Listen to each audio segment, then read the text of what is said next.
የአባቴ ብሩካኖች በጌታ በኢየሱስ ስም በድጋሚ ሰላም ብያችኋል።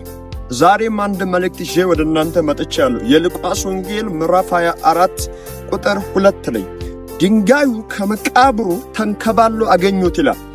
ያችሁ እዚህ ቦታ ላይ ማን ድንጋዩን ከመቃብሩ ደጃፍ ማን ያንከባለላል እያሉ ግራ በመጋባት ውስጥ የነበሩ ሰዎች ነበሩ። የሰማይ አምላክ እግዚአብሔር ግን ዛሬ መልእክት አለኝ፣ እንዲህ ብሎኛል።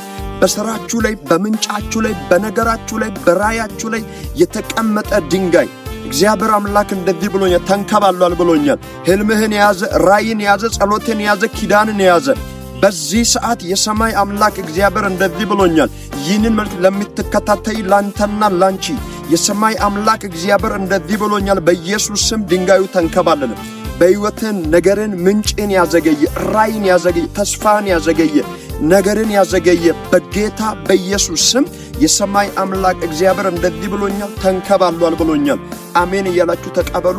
በኢየሱስ ስም ተፈጸመ። ሻሎም